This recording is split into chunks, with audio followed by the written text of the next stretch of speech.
Some days you just can't get rid of a bomb. Nevertheless, shall we give this matter further consideration over dinner tonight? Indeed, Al. I've rarely met a girl who's such a potent argument in favor of international relations. Superhero or millionaire? Batman or Bruce Wayne? That is the theme for this week's The Weekly Strategy Memo. I'm Rich Tafel, president of RLT Strategies. Each week I answer a strategy question from a world-changing leader. And this week's question comes to us from a young man in California who's making a career choice. I'm caught between trying to decide if I should go into the nonprofit sector or make lots of money by going to the public sector. How do I decide? Do I sacrifice by doing good, or do I make a lot of money and then try to do good after that? Well, I think it's a great career question, and it's even unfortunate that you have to ask. The first thing about you that I would ask is, what are your values? What are your goals? What do you see as your purpose? You have to answer those questions.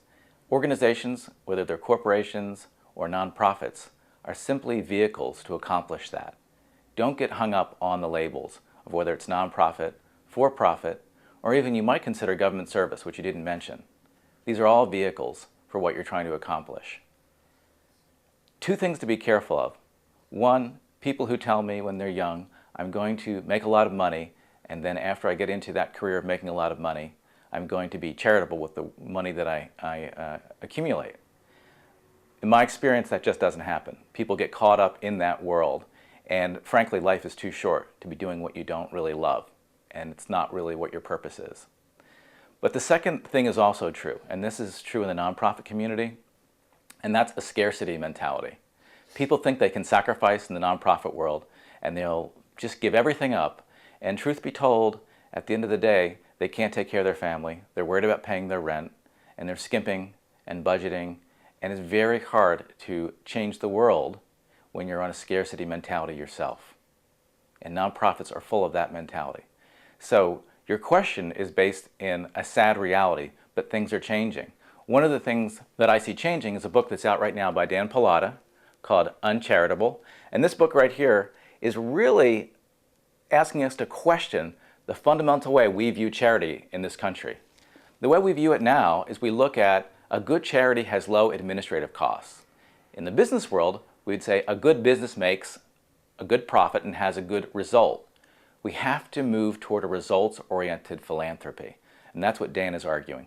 If you've ever taken an AIDS ride or a breast cancer ride, you've participated in one of Dan's fundraising opportunities. He raised millions and millions of dollars for these causes.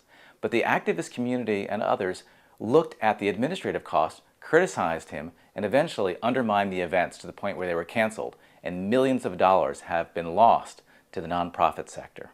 So I think he's really raising a good point. This book would be worth your reading. Now, there is some good news already coming down the path. The nonprofit world is moving toward the business world in its model. And I think the best place to look is an organization called New Profits, which is a philanthropy that has a portfolio of nonprofits that it supports, but using business models. They're much more likely to pay top dollar for top talent to accomplish social good. And I take a look at the organizations that they work with, because I think these are the cutting edge nonprofits in the United States where they're bringing this together. I would also say on the corporate side, many corporations are engaging in corporate social responsibility. You could do good by working there. And also, again, don't forget government service as a vehicle. These three are all great vehicles to accomplish your goal. The key question for you is, what is your key values? What results do you seek? I'd be happy to do a complimentary session with you to discuss this. Through my coaching practice, that's the first question I ask. Where are you headed? What are you trying to accomplish? What's your purpose? And we could do that on a coaching call. Now remember, at the end of the day, Batman is Bruce Wayne. To the bat poles. What happened to the signs, Bruce? Alfred removed them to put a new coat of paint on the bat poles. And he was more successful when he hit the bat poles and forgot about the labels. And this is Rich Tafel with the Weekly Strategy Memo. I look forward to your questions and comments. Thank you.